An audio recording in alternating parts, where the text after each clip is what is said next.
Welcome into Mississippi State Live here on the Voice of College Football. Andrew Miller joined by Christian Ballard here on a Thursday evening. First show of the week for us on this channel.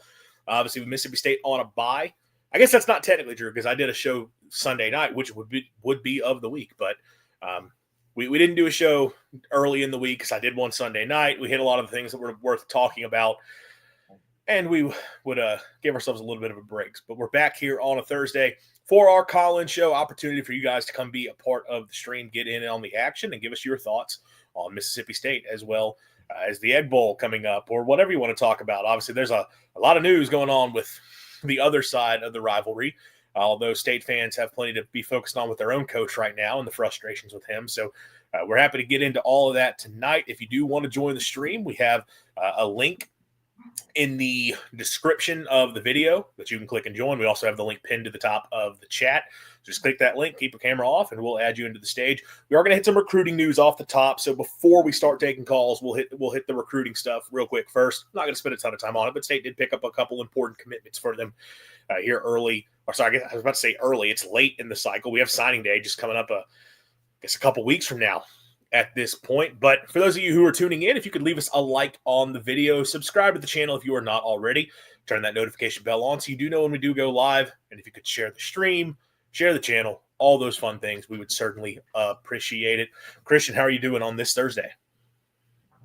I'm doing pretty good, Andrew. Always love doing the show with you guys, and especially with our call-in show, which seems to be growing as the channel grows. And we had really good conversation last week, especially with Jackson coming on from the Alabama channel. So good to get some people on. We'd love to hear from you guys. Mississippi State on a bye week, but if you want, let's talk the Egg Bowl. Rivalry week is near, and I'm excited for it, man. It's probably no, it definitely look. I know that if you make a national title, you want to win that game. But can we just show some appreciation for rivalry weekend in college football? I mean, it's got to be the biggest week of the year that everybody gets to play in. Yeah, I love rivalry weekend. Frankly, I hate that there's a lot of games that should be played this weekend that aren't getting played. We kind of talked about that last week with Jackson when he called in. Which, speaking of Jackson, hey, if you could also subscribe to SEC at the Voice of College Football. I'm over there. Jackson's over there. Really trying to grow that channel as well. A lot of great SEC content. We think we're going to have some fun things coming up as we close out here the regular season going into the postseason. So if you want more SEC content, and if for whatever reason you want more of me, you can check out SEC at the Voice of College Football. And also, hey, Ballard Sports Media. Shout out to Christian. So go follow all that stuff over there. But we do need to talk recruiting here off the start of the show. And then, like I said, it is the call-in show. We will get to anybody who wants to come in and join a part of things. But we do have some of the news with recruiting that we wanted to hit first.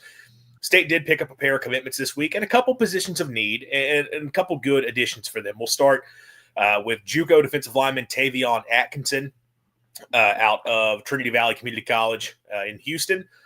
6'4", 280 composite 3-star. And if you look at the 247 composite ranks, 87 overall. Top JUCO prospect in the state of Texas. The number 6 overall defensive lineman and the number 16 player nationally by the 247 composite. Held offers from the likes of Arizona, Arizona State, Arkansas, SMU. And SMU's the team that State beat out the most to get him. Incredibly productive player, sort of as an edge rusher and just an edge defensive lineman at Trinity Valley this year. 67 tackles and 11 sacks. He also had good numbers as a freshman, 5 sacks in his freshman year back last season. So a guy who's got good size, a guy who's got good production, someone that other power conference teams were interested in adding. And for a Mississippi State team, that defensive line has been such a problem for them. Adding someone who is considered a quality player, adding someone who's got proven production. And look, how much is it going to translate JUCO to the next level? You never know. But I do know this. If you look at Mississippi State's numbers from their defensive linemen this year, they have no one that's coming close to putting up anywhere like that type of production. And especially in the sack department. You need players who can be disruptive. And look, he's someone that at 280, he could potentially play inside for Mississippi State if he put on a little bit more weight. But we've been talking about setting the edge on defense has been such an issue for State as well. Having a big body that you can line up at defensive end is also something that would be very valuable for this team. So this is a really nice pickup for State, and you would hope that it helps their defensive line out. Yeah, absolutely. And look, I know that everyone likes to hit on oh, we got a elite blue chip 5-star guy, or we got a big 4-star, and this is a big step forward. Mississippi State, if you look at their class, Andrew, has a lot of 3-stars, but honestly, the fact that they're even getting those after having a couple down years and everything going on, it still speaks volume to what Jeff Levy's doing with the program. Another guy that they picked up this week, actually picked up yesterday, it looks like, Leon Knoll. Yeah, we were about to get into him. Yeah. Pause. Well, let's kind of leave. Okay. All right. No, well, okay. I wasn't telling you to pause. That's okay. Not. Never mind. Okay. But yeah, no. Yeah. No, look, Atkinson I think is an important addition, and you're right. State's added some quality players in this class. It's not a class that blows you away overall, and I do think they need to be more in the running for a few more blue chips. Which there's a few blue chips that they have a chance for that we can talk about, and they did technically have one of their players upgraded to being a blue chip commitment. That being Zayon Cotton, who's a wide receiver prospect, now a 90 overall 4-star. Although even though he's listed as a wide receiver, 6'5", 215, he is being projected as a tight end at the next level, and that's someone that State's having to hold off. There's a push, especially from the other side of the Egg Bowl rivalry, has been trying to get him to flip pretty hard over the last few weeks. So, and right now he's standing firm for State. I believe he's supposed to take a visit for the Egg Bowl. Definitely want to have a good showing for him because that would be a really nice addition for them. A guy with his size who could play at tight end, a position Jeff Levy's been able to have success with before as sort of a receiving threat at that position. Want to hold on to him. He's the crown jewel of the class to this point. But yeah, Tavion Atkinson's a good addition, someone that you feel could come in and contribute for this defensive line right away. The D-line class to this point, only a couple other commitments. You have, sorry, as I'm scrolling through, Caleb Morris out of Alabama, an 86 overall 3-star, who has added some good offers here recently. Started to see his commitment go up a little bit. And then you have Davon Young, who's an 85 overall 3-star out of Theodore, Alabama, down there outside of Mobile. Not the type of D-line class that's going to blow you away, but we also know State's got to go portal heavy in defensive line. That's going to be one of their big positions of emphasis this offseason when it comes to positional improvements in the transfer portal. Defensive line is a huge part of that. Other side of the trenches, and Christian kind of already talked about him a little bit, Leon Noel Jr. out of New Orleans, 88 overall 3-star according to 247 Sports. Interior offensive line prospect, although could play some tackle. 6'4.5", 255. Flips from Nebraska, someone Mississippi State had been interested in for quite a while. I know Baylor, I believe, pushed quite a bit for him, but he had committed to Nebraska. State's ultimately able to flip him to get him to, ideally, at this point, you're thinking you're getting him to Starkville. Another good addition for MSU, and I don't not pretend I'm a guy who can scout these prospects, but this is just what 247 had. He's got some position versatility, could maybe grow into a tackle on the leaner side, and will definitely need to bulk up quite a bit at just 255. But he's got pretty good athleticism, and for his size, has good strength, and someone that expects to project to the Power 4 level. So this is another solid pickup. Again, you're adding a player that you had other Power Conference teams were interested in. Offensive line is an issue for Mississippi State, and I think, look, State's going to hit the portal hard for offensive linemen this year to try to improve that group, but ultimately, O-line is one of those spots you really need it to be homegrown as much as possible. If those are players that you can get into your program and develop them over multiple years and to get that cohesion where they're used to playing with each other, that's really what leads to a lot of success on the offensive line. That was something we talked about on Sunday night. This O-line, we think, is better than last year's O-line in terms of the overall talent that Mississippi State has. The production, though, has probably been worse, and I think a big reason for that is last year, despite their deficiencies, they stayed healthy throughout the year and were able to play together and grow and learn together. This year, State has had so many guys in and out of the lineup that it's been hard to get their cohesion. having that cohesion goes all the way back to when you're talking about guys coming onto campus as freshmen and getting them in the program for multiple years, which, to be fair, has become harder and harder to do in the transfer portal era. It's difficult to convince guys to go and sit on the bench for a couple years. But offensive line is one of those spots where you really need those players to be homegrown. Leon Noyle feels like someone who could project into one of those types of players. Right now, if you look at Mississippi State's overall class, rated 46th and 247, which certainly not ideal. Only the one 4-star prospect in Zayon Cotton. A couple other guys at Zion Crumpton, Jaden Creation, who could definitely make an argument for being 4 stars. I know everyone who has watched Jaden Hill at running back in Tupelo will tell you that kid is a power, not even just power conference. That kid is an SEC player all the way through, and no one can understand why he's rated what he is. I think Dalton Toothman at offensive tackle you look at his offer sheet. That's a kid that you would say, how is he not a 4-star when he's got, Clemson, Auburn, other good SEC programs interested in him. So State's got kind of classically a few players who probably should be rated higher than they are. That's just one of the things Mississippi State tends to have to deal with. But look, it's not a class that jumps off the page. You hope you can make some splashes here late. I know a couple of the big names. They would love to get 4-star LSU commit Bryson Cooley, who's an offensive tackle out of Laurel, who had a lot of Mississippi State interest previously. If you could find a way to have the dysfunction happening in Baton Rouge right now be what gets him to flip to Mississippi State, that would be really helpful. Adding a 4-star tackle prospect and flipping him from an SEC rival, that would be really big. The big fish right now for State in recruiting, 5-star safety Braylon Moback. Did I say that right? From Flowood. He's committed to Auburn. But I know there was a lot of smoke that Mississippi State, not even smoke, Mississippi State pushed hard. They got him on a visit recently, and that last week visit went well, a lot of momentum behind it. But I also know that he visited Texas A&M this past weekend, and that visit went really well. And there was a lot of projections about him flipping to Texas A&M. So, look, State's definitely not in a great position when you're talking about Auburn and Texas A&M being the teams you got to beat here.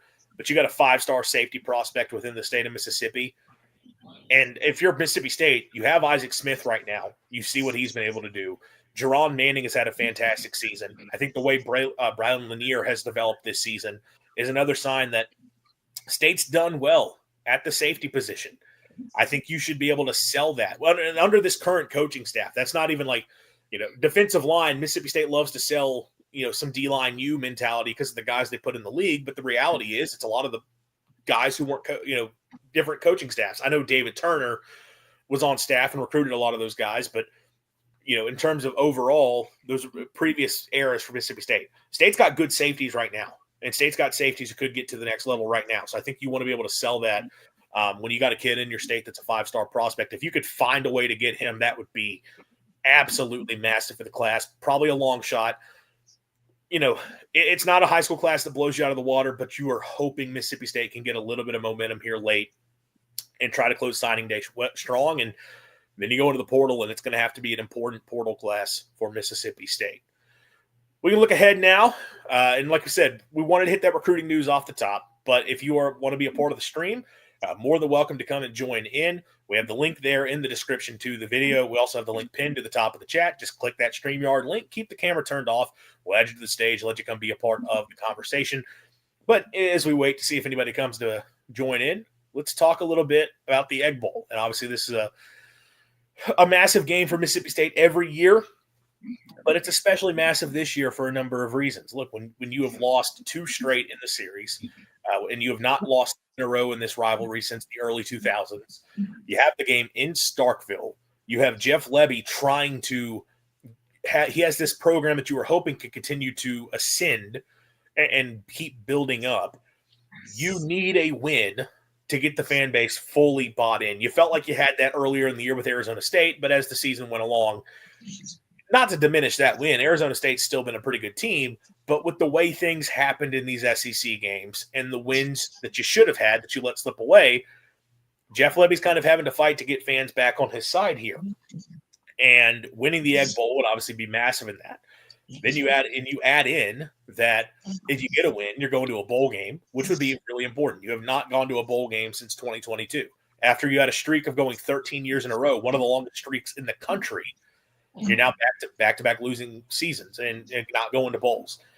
Getting into a bowl game, even if it means you're going to the Birmingham Bowl, or we used to talk about Shreveport. I don't think the SEC is involved in the Liberty, the Independence Bowl anymore, but the Liberty Bowl, Birmingham Bowl, Gasparilla Bowl, which is just the knockoff bowl game in Tampa at this point. Music City too, I think, is one, and like Nashville. And I think Music City is considered a little bit better than that tier, but you're not wrong. Probably. Getting to any of those games, you don't care where it is. You want to go to a bowl game because of just what that shows for the program. Like, hey, we played in a bowl. Like, that is a good step forward. You also get 15 extra practices. And, of course, there's one player Mississippi State fans want to see get extra practice time, and that's Kamario Taylor. But the team as a whole, for where they're at, if you get a chance to develop some players that you're going to be having to lean on next year, it's certainly important that you could find a way to get that extra practice time available to them and continue in preparation for a bowl game. That would be massive. And then the cherry on top is, of course, it's a rivalry, but also Ole Miss is the number 6 team in the country. And while they are probably a lock for the playoff, they're still very much playing for seeding. If they win this game, you can guarantee not only is Ole Miss making the playoff, they're probably going to be hosting a playoff game. They're going to get a playoff game in Oxford, if not get a first-round bye. If you win this game, if you're State, worst case scenario is you're knocking them out of that and making their path in the playoff all the more difficult. You don't let them have a home game in the playoff. There's also a world, because if you look at Ole Miss's overall body of work, and then some of the questions around that program, as we'll get into just in a second here, maybe they fall out of the playoff with a loss to Mississippi State. I don't think they will, but what if you have some movement that works against them this week on the bye, where you have a few of these other teams that are below them, make a statement that moves them up some, and then if Ole Miss takes a loss in the Egg Bowl, is there a world where the committee is going to say, we don't know if that team should be in the field? I think they'd still make it, but if you're State, you could potentially create that conversation at least if you can get a win. So a big opportunity awaits Mississippi State in this game. Well, I mean, I think that for Ole Miss, let's say if they were to lose the Egg Bowl, I mean, it would be their second loss. Like you said, it creates a little bit of chaos going into the SEC title game because you got Georgia up there. You obviously have Texas A&M, hell of a team so far. But, you mentioned Ole Miss. Do they get a home playoff game or are they going to have to travel? But it also puts them in a situation where, like, on one hand, does it kind of expose some weakness for them going into the playoff if Mississippi State finds a way to win this game? You look at the flaws of what could be of Ole Miss, and, does it kind of bother them a little bit? Now, they'll have time to prepare, but even let's say if we were to win this game, like in a big way, I'm not saying like by 100-0 or anything like that, but let's say you won by like 10 or 14. I mean, could a loss keep Ole Miss out? I mean, it could, but it also, I don't think it's likely because I think Ole Miss has been that good of a team this year. But even though you'll have a month to prepare for the playoffs, win or lose, it's still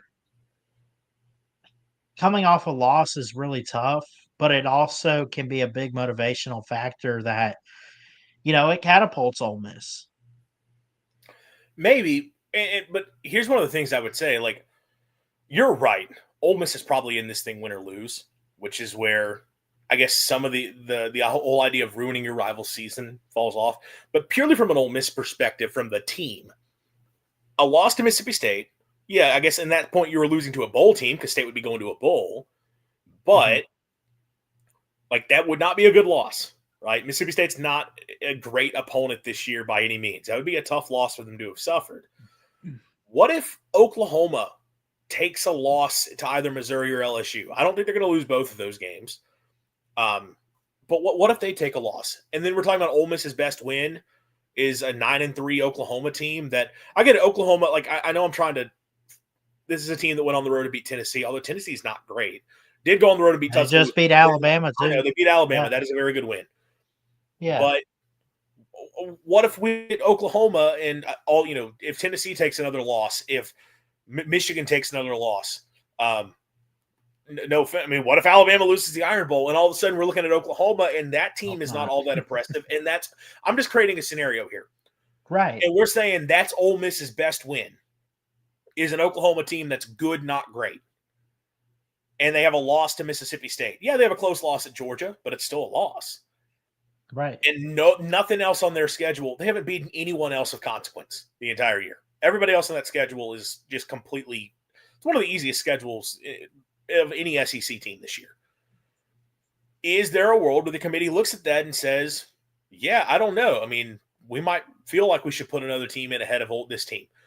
I don't think it's likely. Again, I think Ole Miss is probably in regardless. But if you're State and you win the game, you at least create that conversation. And look, if you can find a way to ruin your rival's season, you always want that to happen. Then there's the cloud hanging over Oxford right now of what on earth is Lane Kiffin going to do?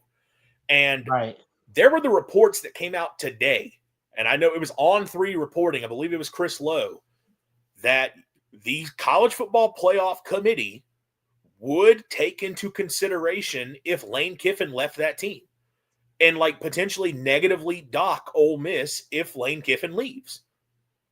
Now, they were talking about from a seeding standpoint, maybe Ole Miss does win this Egg Bowl and they're 11-1, but if Kiffin walks out the door, is it a situation like last year Indiana was 11-1, but Indiana did not get to host a playoff game? Right. What if we're talking about the same thing with Ole Miss? That they're 11-1, but without their coach, we're not letting that team host a playoff game, and they got to go on the road. Or if they're 10-2 without Lane Kiffin, that becomes a big question about that team. If you're going to even put them in the playoff, we're just spinning something here, trying to find any extra motivation for Mississippi State. You shouldn't need it in this game, but good evening to you. But we're chatting it up, right? And I don't look again. I think Ole Miss making the playoff regardless of what happens with Lane. I think they're making the playoff regardless of what happens in the Egg Bowl. But if you're Mississippi State, finding a way to get a win, there's still a world out there where you could spoil what has been their best regular season ever. This is not the best Ole Miss team ever. I think they were a better team last year.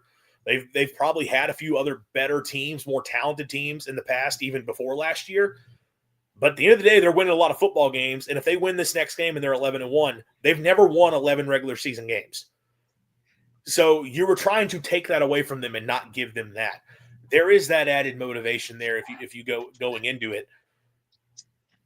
Now let's talk a little bit because we're talking about the Lane Kiffin thing. And look, we'll talk Mississippi State. If people want to get into some Mississippi State stuff, I mean, I know Jeff Levy's comments. We can maybe hit on that a little bit this week. I don't have much thought. I think Levy's just saying the things he's always going to say, but I guess we'll try to address it. Are we going to get a distracted Ole Miss coming into this game? Mm-hmm. I mean, this is a team that all year, even with especially over the past month, when there has been more of this conversation about Lane Kiffin potentially going elsewhere, Ole Miss has stayed locked in, and they've continued to play as well as you could ask them to play, and they're winning football games. But the reports out of Oxford this week is that there are very real frustrations amongst players and the coaching staff, assistant coaches, over everything that's happening right now involving the head coach. And I know they got a whole nother week to get prepared and get together. But, a couple years ago up in Oxford, that was an Ole Miss team that was very clearly not prepared for that game, given all of the issues going on with Lane Kiffin potentially going to Auburn. Now, that was a better Mississippi State team, and that was an Ole Miss team that was not as good as this one, but it played an impact. I mean, are we potentially looking at a case where Ole Miss goes in this game and they're not as locked in as they need to be because of Lane Kiffin? It's possible. Look, let me also say this. I feel like I do this every week, but I'm an Alabama fan, so I'm going to anyway. But if you look at Nick Saban's last game, it was on New Year's, and then after the the end of the season after the championship game. So we're talking 10 days later, he retires. It's kind of like that in a way where did Alabama lose that Michigan game in a way because they got caught up in the news about Nick Saban before it was even broken? And then could the same thing be happening with Lane Kiffin, although it's not retirement, it's him leaving and going somewhere else, possibly. So the players and the university and everybody, they find out before we do. Eventually, we're going to find out if he's going to stay or if he's going to go. But it does play a factor and take a toll on those players. They either, man, it doesn't matter, or they say we're going to give it all for our last game, possibly with this head coach. And I feel like with, I mean, it won't obviously this won't be the last game for Ole Miss. Probably not even for Lane Kiffin this season. You know, because even if he took a job, it wouldn't be until the start of next year or at the start af like the off season. But I don't know, man. Like it definitely plays a factor, doesn't it, in how you perform on the field when you hear these rumors that your coach could be leaving you. Yeah, and I'll be honest, like I don't think there's going to be resolution to this until after the game. I Right. know there were kind of the rumors of the, um, oh God, the ultimatum that Lane had to make a decision by a certain point, and that was at the beginning of Egg Bowl preparation. I know he's disputed that, and people around Ole Miss have said ultimatum is not the right word. That ultimately, it's that Ole Miss wants some clarity. But I mean, what if Lane doesn't give him clarity? Are they going to suddenly say you can't coach the Egg Bowl? I don't think that's going to happen. Lane Kiffin is going to Right. be on the sidelines in Starkville. But I think unless he knows he is staying, because if he's staying, he's going to announce it. And Lane can do the whole charade about I don't discuss these things until the season's over with. He would have that signed, the extension signed and taken care of if he was planning on staying. Now, that doesn't mean I'm saying that he is planning on leaving. We talked about this last night on the SEC show, Primetime Live, that my read is I think Lane probably would like to go, and that's why he hasn't signed. I think he wants to take which one of those jobs, but he also is struggling with the idea of walking away from a team that's in the playoff, because the whole problem right now for Ole Miss is they're fighting through, are we going to let this guy coach in the playoffs if we know he's leaving elsewhere? And there's been a lot of talk that they're not going to, that it would be an interim coach. And it's not even just an Ole Miss thing. I don't think LSU or Florida would be okay with him continuing to coach Ole Miss, not when you're talking about the early signing period and then the transfer portal opening up on January 15th. There's a lot of preparation that has to get in place at those two programs to make sure that in their roster ready for next year. That's true. So Yeah. they're not going to be okay with Lane coaching the playoffs. And this isn't even a thing about Lane. This isn't the thing about any of these programs. This is just the college football calendar in general. That's a problem. Like the way the college football calendar is set up, they need to get rid of the early signing period. And I think the portal, frankly, needs to just be pushed to being a summer thing. Like I don't know if that's the best solution or not, but it has such an impact when you're talking about, forget coaches leaving. We have the portal opening up in the middle of the college football playoff. Like that doesn't make sense. Now it's not as late as it was. It's not as early as it was last year. They pushed it back some, but still, like in signing day happening when teams are preparing for the college football playoff.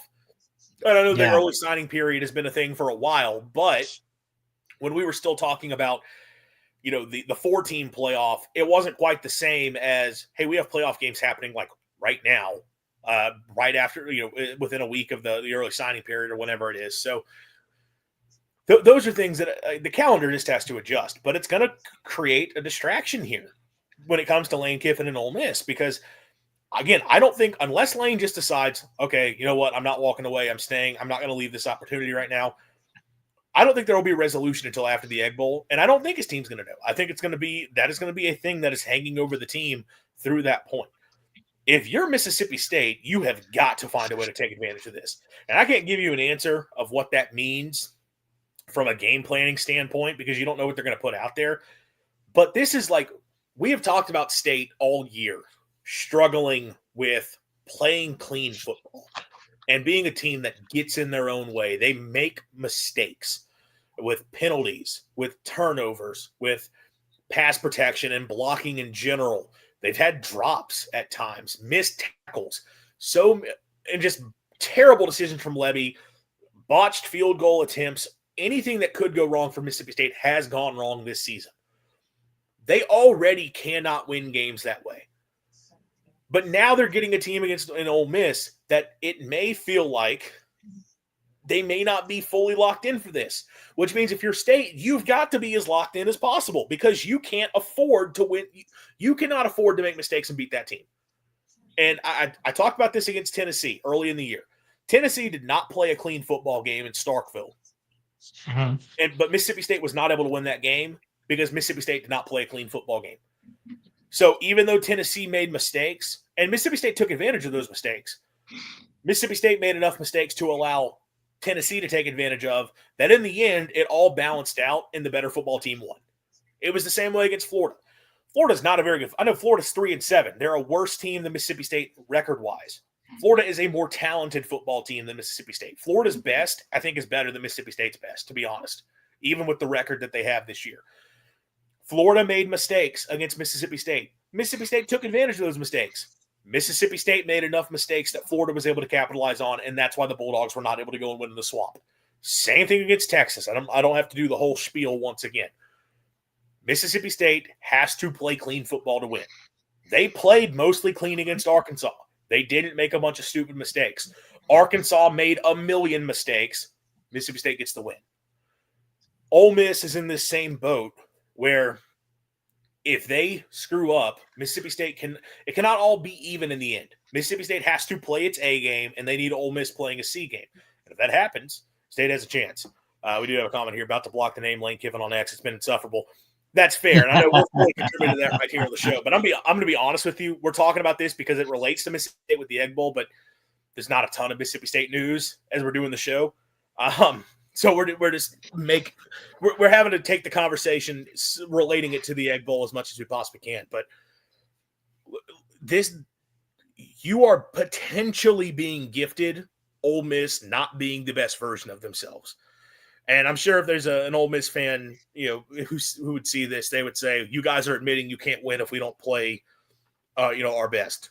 Yeah, I don't care. Mississippi State's not a great football team, but I don't care how it happens. Mississippi State needs to get a win just because of what it would mean for the program. State. It's the same thing all year, and it was what I was just talking about with the Tennessee, Florida, Texas games.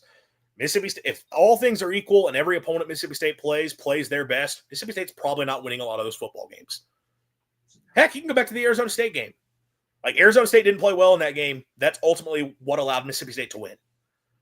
Mm-hmm. So you need that in the Egg Bowl, but you are potentially being gifted a team not being at their best. If you're State, you got to find a way to take advantage. Yeah, I mean, there's obviously a lot that leads into this game for Mississippi State to have the motivation other than the Lane Kiffin stuff, whether he leaves or not. There's a lot of stuff, Andrew, that leads into this game that's motivation enough for Mississippi State. You beat your rival, you end the losing streak in the SEC that you have had this year. You're 1-6, by the way, in conference play. You go to a bowl game. I mean, not only are you beating your rival and going to a bowl game, you can potentially be beating, well, not even potentially, this is reality here. Ole Miss is ranked number 6, at least at the moment. But, I mean, they're going to be top 10.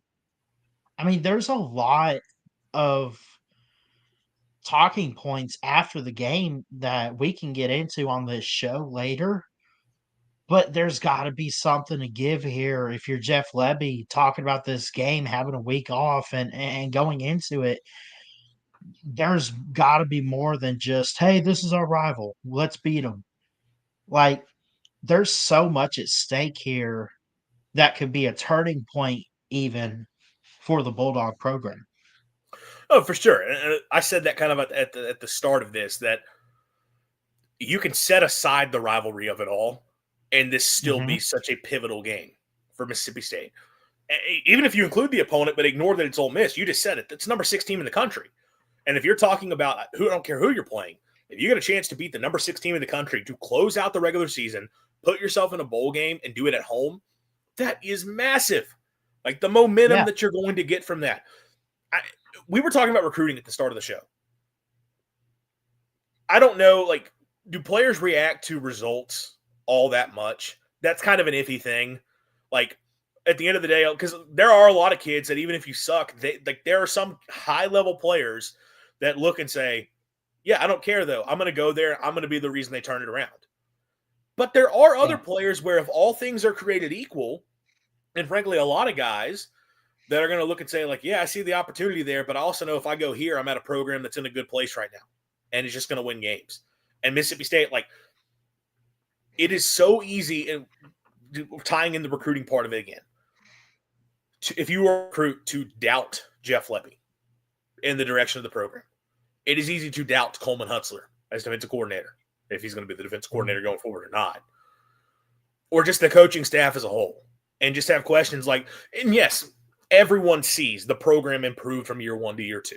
We all get that. They have taken a big step forward. I don't think Jeff Lebby's going to be fired. I know there were some rumors this week about a potential meeting being held amongst MSU boosters and with some people higher ups at the university, and talking about, what is the plan of action following the season and some of what, Lebby may or may not need to be doing.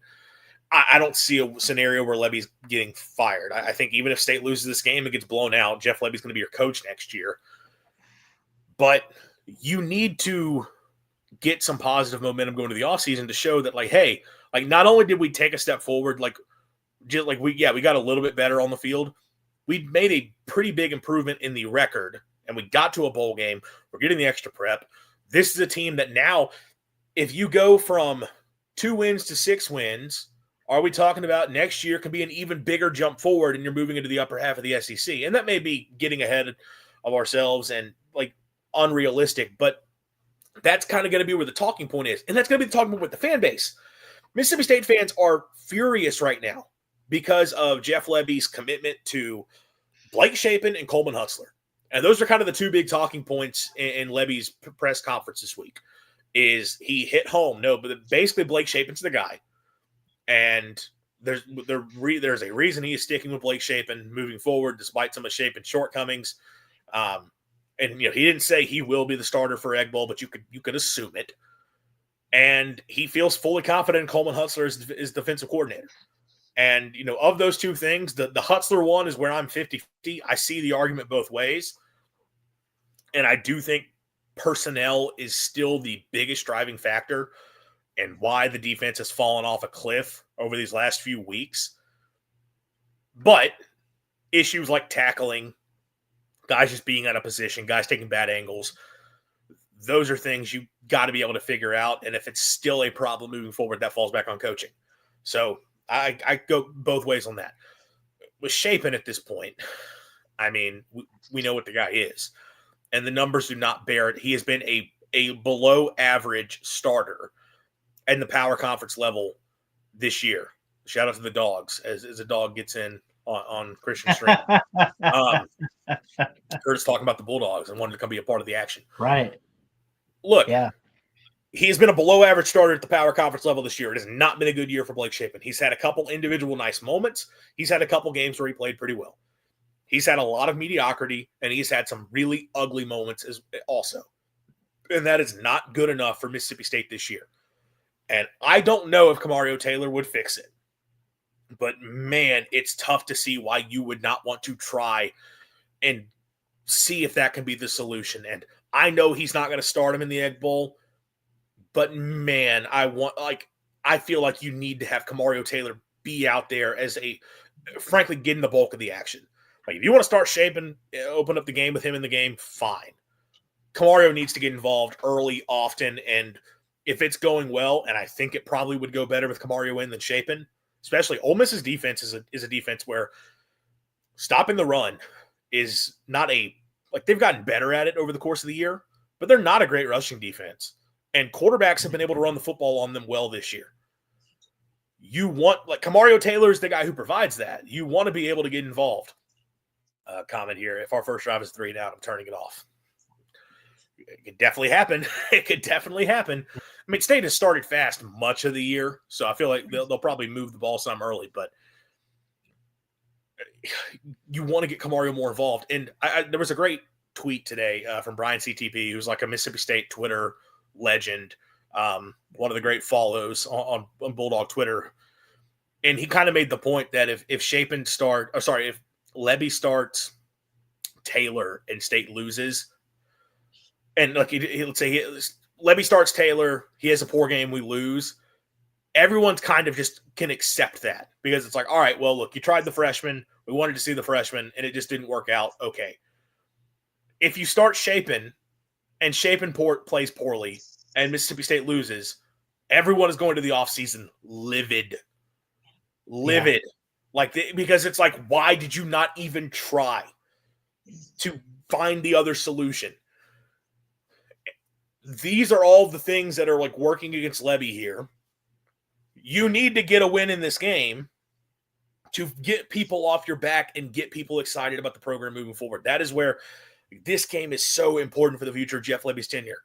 And again, I don't think he's getting fired, but a loss in the Egg Bowl and everyone goes into the next year, assuming we are hiring a new coach at the end of the season.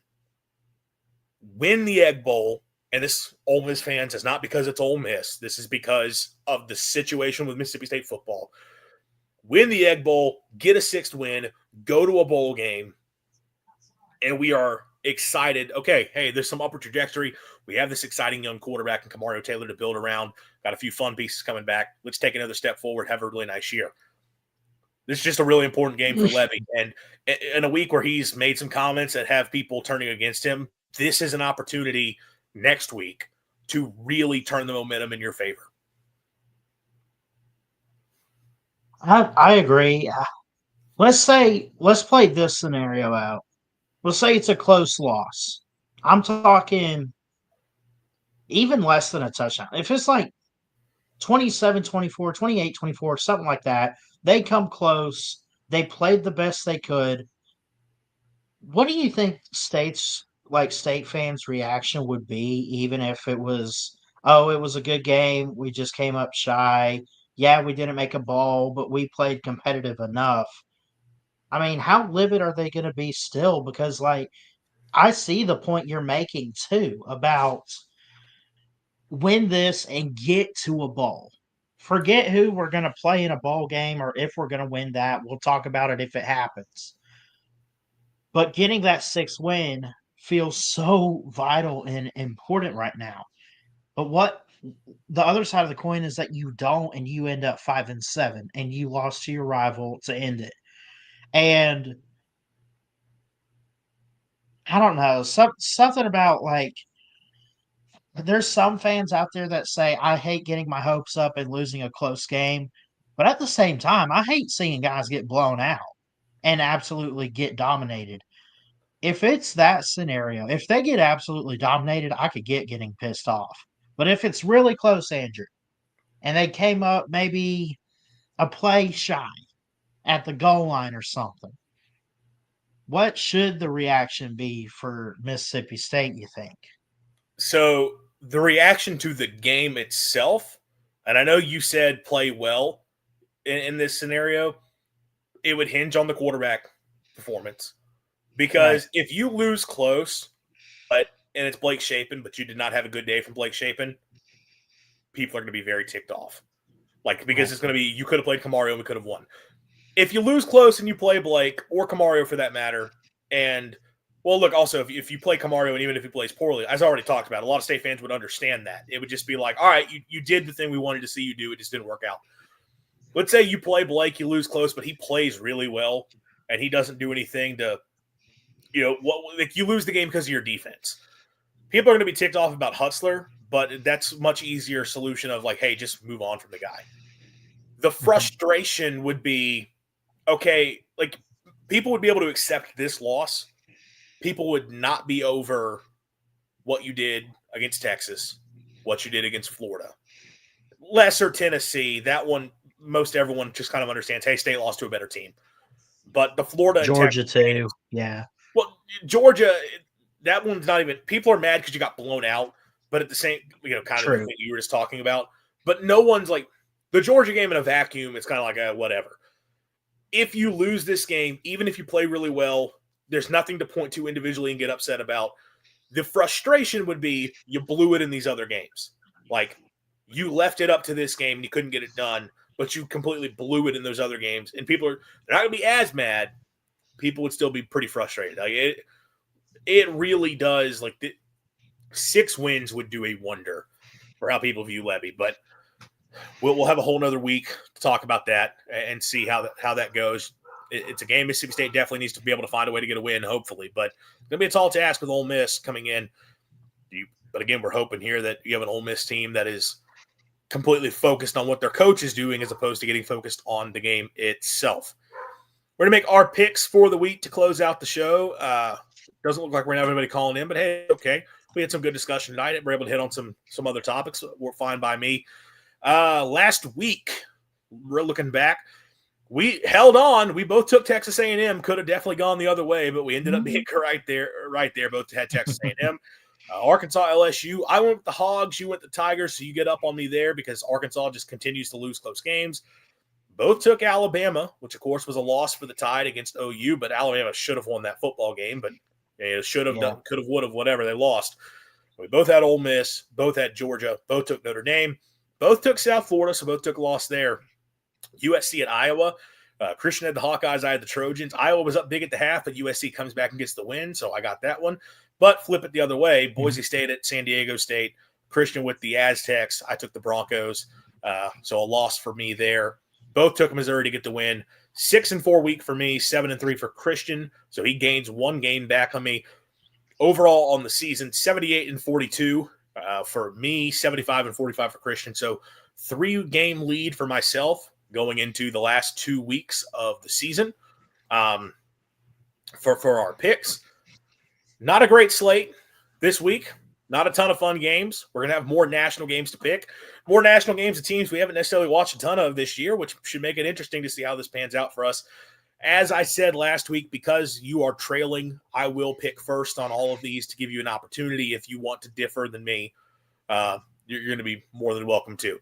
So we will start off with the best game in the SEC, number 22 Missouri at number 8 Oklahoma. Strength on strength with the Missouri run game against the Oklahoma run defense. I am a little bit interested because of how Missouri runs the football. It's very different than the style of run game Oklahoma typically does well defending. And the one time OU saw a team that kind of runs it schematically similar to Missouri, being Texas, Texas was able to get the win and ran the ball pretty effectively. And Missouri has a much better run game than Texas. That said, I'm going to trust the OU defense at home. I also trust their offense to make a few more plays. I think Oklahoma gets the win in Norman to get their 9th win of the season. I love this Oklahoma team. I've loved them. I don't want to say the whole season. Well, yeah. No, I mean, look, we got out coached last week. It is what it is. They found a way to win on the road. I'll give them credit. I think they're legit, dude. I really do. I think Missouri's still a really good team. They're playing for their season here. Both teams pretty much are. Missouri's 7-3. They're ranked 22nd. I don't know, man. I mean, they're trying to win out and do the best they can. But Oklahoma being top 10 right now, sitting at 8-2, could win out, go 10-2, make the playoff. They got a lot more in front of them. I like Oklahoma big against Missouri. All right, so we'll take the Sooners, also in the SEC, and our first picks, all of our SEC games will be right off the bat. Kentucky at number 14, Vanderbilt. The Wildcats playing a lot better as of late. Vanderbilt kind of reeling a little bit. They're still winning games, but don't look to be quite the same team they were earlier in the year. Good Kentucky pull an upset. The Cats are 1 win away from bowl eligibility with 2 chances left to go. Oh, I'm taking Vanderbilt. I think Kentucky keeps it close though, but I'm going to trust the doors. Oh, who's Kentucky getting that? They get Louisville, right? Yes. Um, I feel like they're going to win one of those games. Both are on the road. They do have some momentum. They beat Auburn, they beat Florida, both of which fired their coach. But coming off a huge blowout over Tennessee Tech, offense the past couple weeks, even against Florida, to put 38 points up, that's still pretty good. I like how it's turned for them. Mm, I'm going Kentucky. Give me an upset here. Yeah, I don't hate the. I seriously considered it honestly. If Yeah. I were a betting man, I wouldn't hate having some Kentucky money line this week because I think they got a real shot in that game. But I'm going to trust the doors at home to get it done. Could be an interesting game, another rivalry, although it's a rivalry that only one side cares about. Arkansas at number 17, Texas. Texas licking their wounds after getting blown out in Athens. Arkansas continues to find ways to lose. Bobby Petrino is mad at the world. He's mad at every referee on the planet and is going to tell you all about it. Look, I think the Hogs will score. Texas's secondary is suspect. The Arkansas passing game is legit, but Texas's pass rush and the ability to create negative plays and turnovers will probably create negative plays and turnovers against an Arkansas team that commits a lot of negative plays and turnovers. That'll probably be enough to make a difference. The Arkansas defense is still not very good. Texas offense obviously has its struggles, but I think the Longhorns do enough. I expect another close game, but I'll take Texas. I'll go Texas too. It might be competitive, but Texas is, I mean, straight up the better team. The third Saturday in September being played in the fourth Saturday in November, whatever it is, 20 Tennessee at number or at unranked Florida. If you ask my guy Tucker Harlan, he is terrified of this game because Tennessee has not won in Gainesville since 2003, just regardless of how the Florida Gators are doing. I think Tennessee is going to snap that streak and get the win down in the swamp. Florida's defense, again, not as good as previously advertised. We've seen some of these better offenses, including the same scheme as Tennessee, be able to move the football effectively. I think the Vols will hit some big plays down the field and have plenty of success. And then on the other side of the ball, I just wouldn't necessarily trust Florida to make enough plays, even though Florida's offense has been, at its best, been good enough that they could definitely score on a suspect Tennessee defense. They to make too many mistakes. I'll take the Vols.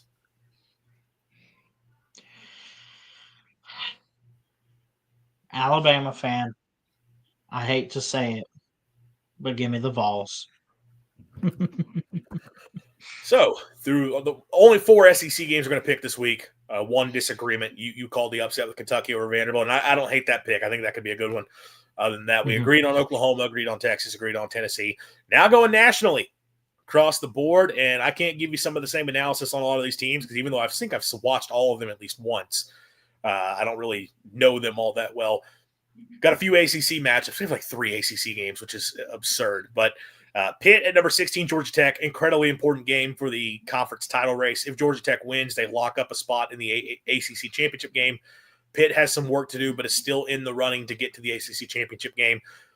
Pitt coming off a blowout loss at home to Notre Dame. Georgia Tech got a win, but it was very suspect, and their coach kind of made it clear afterwards he was not happy with how they played, with a very funny post-game interview on the TV.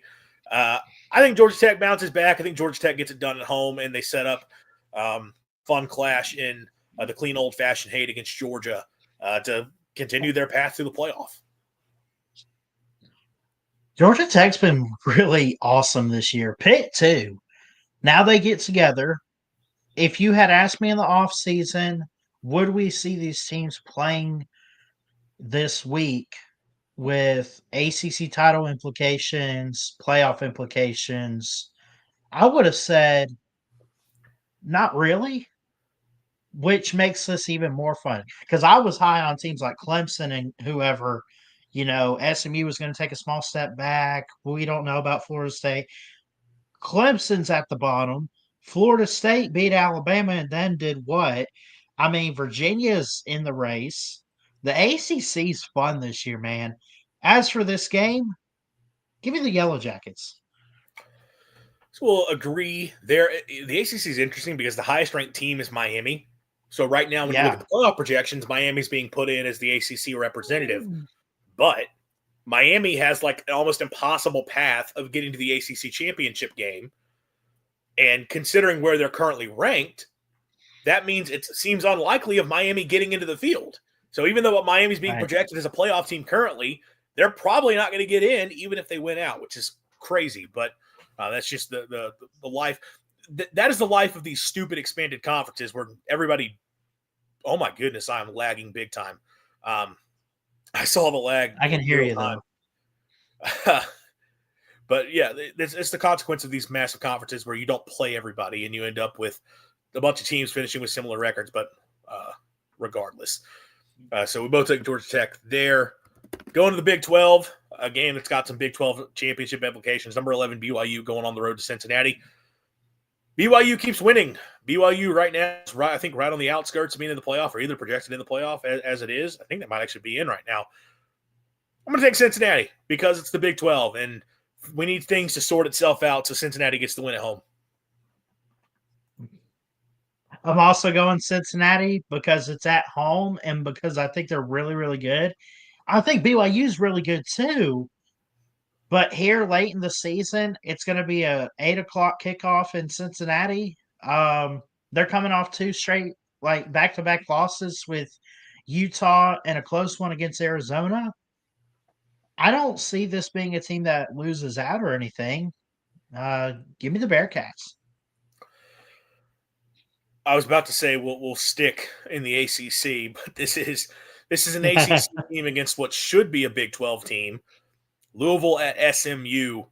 SMU hot right now. A couple good wins for them the last few weeks. And had that weird loss at Wake Forest. Well, Wake's not a bad team.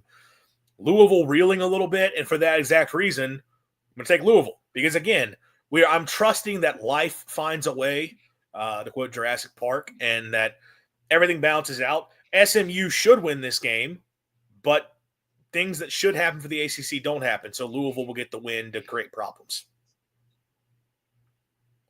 I will say I like SMU's defense a little better, but I like Louisville's offense more.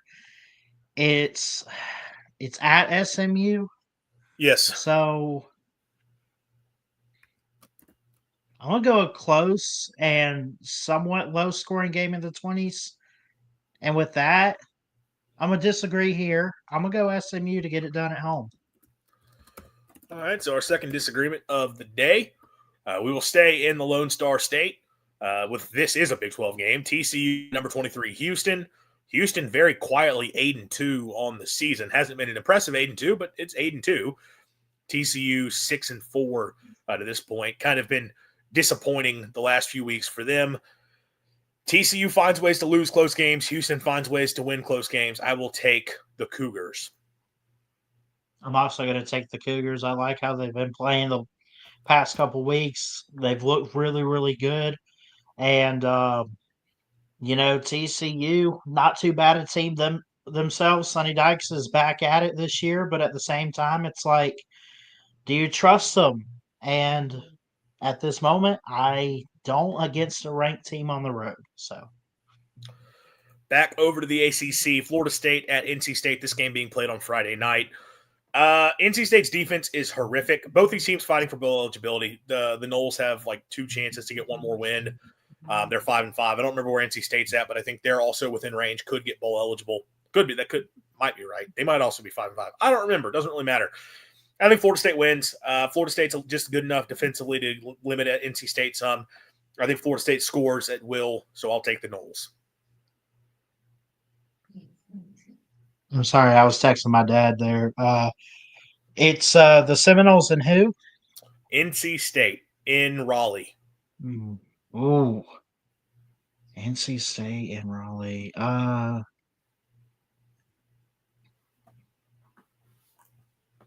Florida State had a good start to the season. Had a not so good middle of the season. Lost to Clemson, beat Virginia Tech, which who hasn't this year? I guess a couple teams, but um, it's on the road.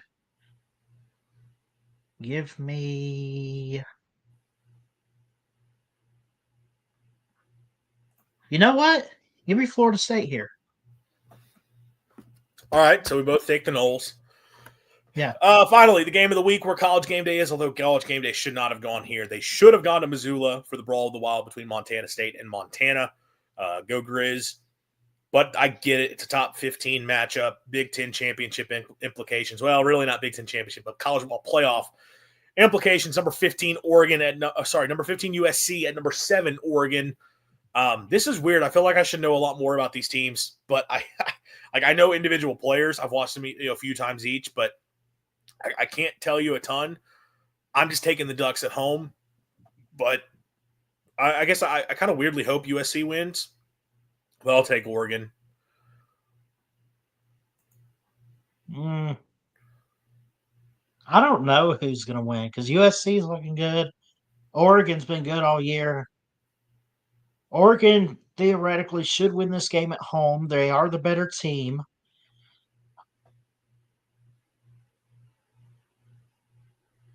I'll go Oregon. I'm with you. All right. So our disagreements, I think only two on Louisville, SMU, and then also Vanderbilt, Kentucky. So potential for you to close the gap a little bit, or potential for me to create an unmountable lead and go into the final week, but we'll see how it all plays out. Not going to have any score prediction on any of these. We just do the score prediction for the state game, but state's not playing, so we're not going to make one. That'll do it for us tonight. In terms of our schedule next week, we will do our Monday night show, and that's just going to be the preview episode. And if it's a longer show, we get more into the weeds for the Egg Bowl, that's what we'll do. We'll break down the matchup. We'll go ahead and do our keys to victory for the game instead of saving it for Thursday nights like we do, because we're not going to do a Thursday night show. It's Thanksgiving. Why would we do that? Right. So next Monday night, 6 p.m. Central Time, 7 o'clock Eastern. That's what we're saying tentatively. That might have to change, but that's typically when we go on Monday nights. Full Egg Bowl preview, breaking down the matchup, and we'll give our thoughts and predictions on whether or not the Bulldogs can win another 6, upset the Rebels, and become bowl eligible, and send Lane Kiffin out of Oxford with a loss. That's going to be what we're talking about next week on Monday. Tuesday, over on SEC, the Voice of College Football, and we should also be streaming it on the Mississippi State channel. We'll see for sure. Going to have another Egg Bowl preview type episode put in. Going to have an Ole Miss guest for that one, taking a deeper look at the game. And then we'll have Wednesday night on the SEC channel, our rivalry week breakdown, SEC Voice of College Football and Primetime Live. So don't just follow this channel. Go subscribe to SEC at the Voice of College Football as well, so you can keep up with everything we're doing over there. Like I said, going to be some fun rivalry week content coming out over on the channel next week. If you haven't already, please leave us a like on the video, subscribe to the channel, and if you could, turn that notification bell on so you do know when we do go live. Thanks to everybody for listening. As always, swing your sword and Hail State. College football is even more exciting when you've got some action on the line, and the games are even better when you're cashing in. And the Voice of College Football is the place to be to get the greatest value. Start with my picks. 75% against the money line, 58% against the spread, and I've got a 40-plus year track record. 11-0 in the college football playoff for me last year against the money line, 8-3 against the spread. And I'm just the warm-up act. Steve Merrill of Wager Talk is our ace in the hole, show stopper. 7 years with the Voice of College Football, over 30 years in the industry. Steve gives us analysis on all the big games, but you can't miss Steve's weekly under-the-radar pick.